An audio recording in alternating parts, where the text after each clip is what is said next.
Hello everyone, today Ankita Vinmani, Faculty of Management Department is here to discuss a topic of HR that is employee training, its needs and importance. तो सबसे पहले हम बात करते हैं concept of training की। Training क्या है? Training is the process of increasing the knowledge and skills for doing a particular job. It is an organized procedure by which people learn knowledge and skills for a definite purpose. The purpose of training is basically to bridge a gap between job requirements and present competence of an employee. It aims at improving the behavior and performance of a person and it is a never ending process. Training वो programme है जो employees को उनकी knowledge, उनके skills improve करने में help करता है. ये एक ऑर्गेनाइज प्रोसीजर है जिसके थ्रू कोई भी पर्सन, कोई भी एम्प्लॉय ऑर्गेनाइजेशन का अपनी नॉलेज को, स्किल्स को एबॉलिश कर सकता है और फाइनली अपनी परफॉर्मेंस को और बेटर बना सकता है. और ये किसी भी ऑर्गेनाइजेशन का एक नेवर एंडिंग प्रोसेस होता है क्योंकि लर्निंग कभी भी ख़त्म नहीं होती है, लर्निंग कभी भी एंड नहीं होती है. हमें हमेशा लाइफ में कुछ लर्न करना है, कुछ न्यू लर्न करना है. तो एम्प्लॉयज़ को भी ऑर्गेनाइजेशन में ट्रेनिंग प्रोवाइड कराई जाती है ताकि वो टाइम टू टाइम लर्न करें और चीज़ों में अडॉप्ट कर पाएँ और ऑर्गेनाइजेशन के गोल्स को भी एकम्प्लिश कर पाएँ राइट तरीके से. इसके बाद हम बात करते हैं नीड फॉर ट्रेनिंग. किसी भी ऑर्गेनाइजेशन में ट्रेनिंग की रिक्वायरमेंट क्यों है, हम क्यों एम्प्लॉयज़ को ट्रेनिंग प्रोवाइड कराएंगे? तो therefore training is required on account of the following reasons. सबसे पहले मैं फर्स्ट रीजन की बात करती हूँ. ट्रेनिंग क्यों इंपॉर्टेंट है? Job requirements. Employees selected for a job might lack the qualifications required to perform the job effectively. Therefore, new employees need to provide orientation training to make them familiar with the job and the organization. क्योंकि training एक job की requirement है आज के time में. हमने जो भी करंट एम्प्लॉय को हायर किया है, मे बी उसके पास वो नॉलेज ना हो, वो स्किल्स प्रेजेंट ना हो जो कि हम उनको जॉब देने जा रहे हैं उसके लिए. तो सबसे पहले जो भी एम्प्लॉय ऑर्गेनाइजेशन को ज्वाइन कर रहा है, हम उसको एक ओरिएंटेशन ट्रेनिंग प्रोवाइड कराते हैं. एक एचआर मैनेजर उसको एक ओरिएंटेशन ट्रेनिंग प्रोवाइड कराता है ताकि उसको हम जो भी जॉब दे रहा है वो ऑर्गेनाइजेशन में, उस जॉब से, उस ऑर्गेनाइजेशन से वो फेमिलियर हो जाए. That is orientation training which is provide to the fresh employee who joins the organisation. Second point, technological changes. Technology is changing very fast. Increased use of fast changing techniques require training in a new technology. Thus, both new and old employees require training.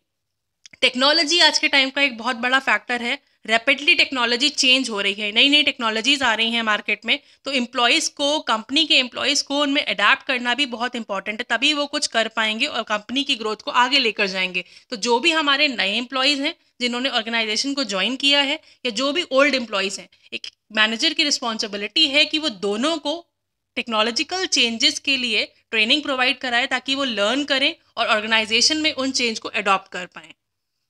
Third point is organizational viability.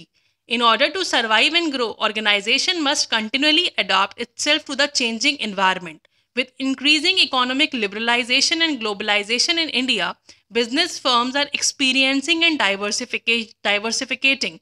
Therefore, existing employees refresher training to keep them abreast of new knowledge. अब आज के time की अगर हम बात करें, आज की ऑर्गेनाइजेशंस की बात करें, तो हमारा एनवायरनमेंट बहुत डायनामिक है और हमें रैपिडली अपने आप को चेंज भी करना है हमारे एनवायरनमेंट के अकॉर्डिंग.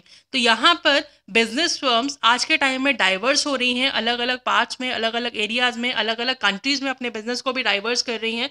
तो जो भी हमारे एग्जिस्टिंग एम्प्लॉयज़ हैं उनको time to time refresher training भी प्रोवाइड करना है ताकि वो न्यू नॉलेज गेन करते रहें. जो भी करंट चल रहा है मार्केट में उससे उनको अपग्रेड कराना ताकि वो बिजनेस वर्ड से डील कर पाए. Fourth is internal mobility. Training becomes important when an employee move from one job to another due to promotion and transfer.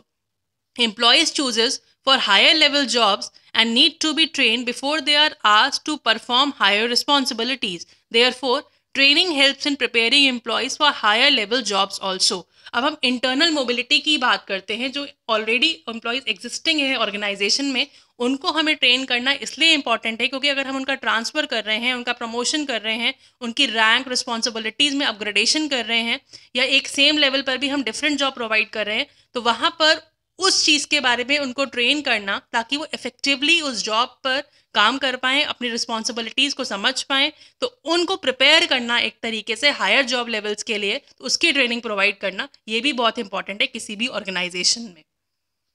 इसके बाद हम बात करते हैं इंपॉर्टेंस ऑफ ट्रेनिंग की। ट्रेनिंग क्यों इंपॉर्टेंट है? A well planned and well executed training program can provide the following advantages. इसके एडवांटेजेस क्या हैं? First is higher productivity. Training helps to improve the level of performance. Training employees perform better by using better method of work. Training जो है उससे employees की performance improve होती है, ultimately इससे प्रोडक्टिविटी हाई होगी और वो बेहतर मेथड चूज करेंगे अपने काम को करने के लिए। Second point is less learning period.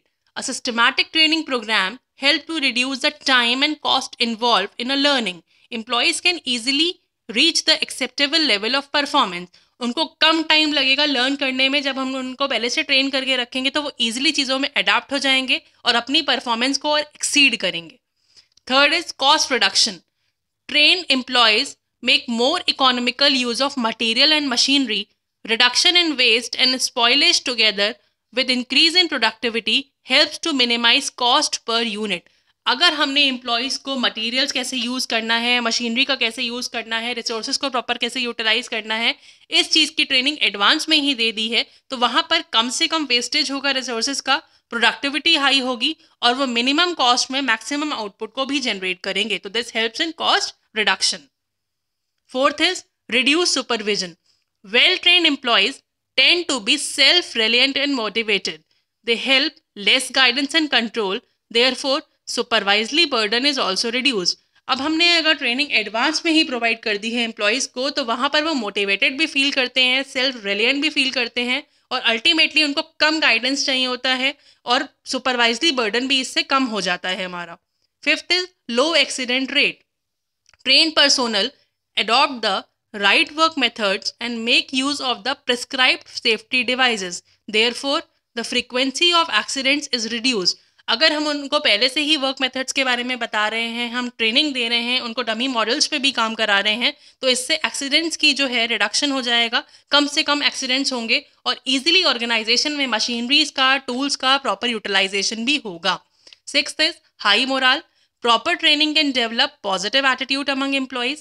Job satisfaction and morale are improved due to rise in the earnings and job security of employees.